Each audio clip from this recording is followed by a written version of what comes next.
In the heart of a bustling city, nestled between towering skyscrapers, there stood a quaint little café called Sunrise Haven. The café was known for its warm ambience, inviting aromas of freshly brewed coffee, and the laughter that often spilled out onto the street. It was the kind of place where strangers became friends, and the owner, Bernard, had a reputation for being as kind and generous as his famous apple pies. Bernard had inherited the café from his mother, who had always said that food had the power to heal hearts. He took her words to heart, offering meals on credit to struggling artists, free cups of coffee to police officers on night shifts, and a listening ear to anyone who needed it. Despite his generosity, Bernard was not naive. He had learned the hard way that not everyone who walked through his doors had good intentions. One chilly autumn morning, Bernard was busy serving customers when a man walked in. Malik, a gaunt and weary figure in his late 20s, hesitated at the door. His clothes were worn, his shoes barely held together, and his eyes carried the weight of countless sleepless nights. Malik had been living on the streets for months, surviving on scraps and the occasional kindness of strangers. That morning, he had been drawn to the café by the scent of freshly baked bread wafting through the air. "Good morning," Bernard greeted him with a smile. "What can I get you?" Malik shuffled awkwardly. "Just a cup of water, please," he murmured, avoiding eye contact. Bernard's smile faltered for a brief moment before he nodded. "Coming right up." He poured a glass of water and, after a moment's thought, added a plate with a buttered roll. "On the house," he said as he placed it on the counter. Malik's eyes widened. "Thank you," he whispered, taking the plate to a corner table. He ate slowly, savoring each bite as if it were a feast. As the morning progressed, the café grew busier. Among the patrons was Marissa, a regular customer. She was well dressed, with an air of confidence that often bordered on arrogance. Marissa worked as a financial consultant, and she prided herself on her ability to read people. She greeted Bernard with her usual charm, ordered her cappuccino, and settled into her favorite spot by the window. A sudden commotion broke the cozy rhythm of the café. Marissa stood up, her face flushed with anger. "My wallet. It's gone," she exclaimed, patting her handbag frantically. The chatter in the café ceased as all eyes turned to her. Bernard hurried over, concern etched on his face. "Are you sure, Marissa? Maybe you misplaced it." "No," she snapped.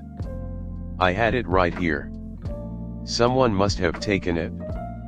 Her gaze swept over the room, landing on Malik, who was still sitting quietly in his corner. It must have been him. Malik's head shot up, his expression one of shock and indignation. "I didn't take anything," he said firmly. Bernard frowned.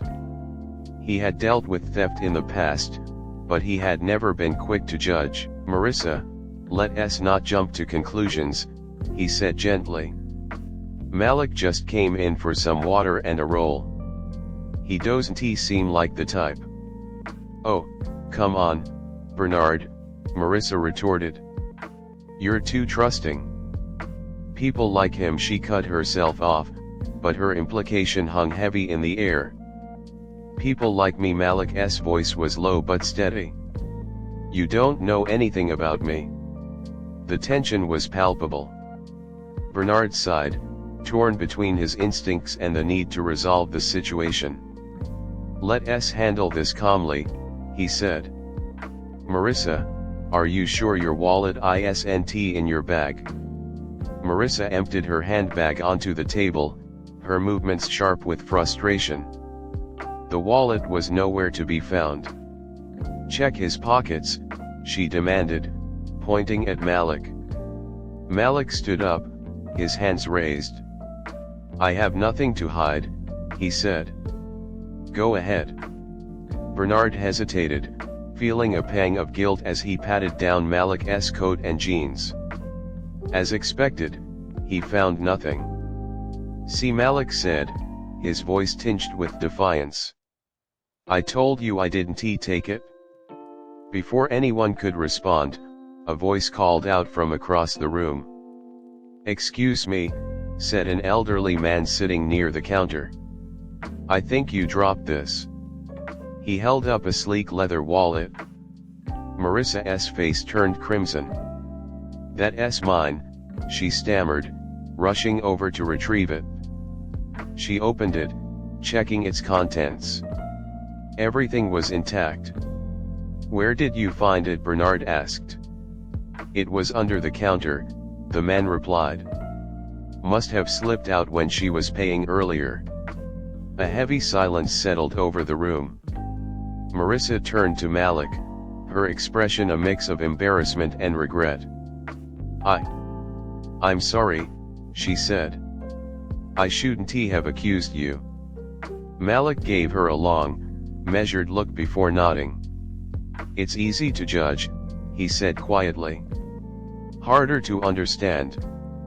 Bernard stepped forward, placing a hand on Malik's shoulder. Thank you for your patience, he said. And I'm sorry for doubting you, even for a second. Marissa, clearly humbled, offered to buy Malik a meal as a gesture of apology. Malik hesitated but eventually agreed. As they sat down together, Bernard couldn't help but smile. The cafe, once again, was filled with the comforting hum of conversation and the aroma of freshly brewed coffee. In the days that followed, Malik became a regular at Sunrise Haven. Bernard offered him odd jobs around the cafe, giving him a chance to earn a little money and regain his footing. Marissa, too, seemed to have undergone a transformation. She started volunteering at a local shelter, driven by a newfound understanding of the struggles others faced. And so, the little cafe continued to be a place where hearts were healed, lives were changed, and kindness always found its way back.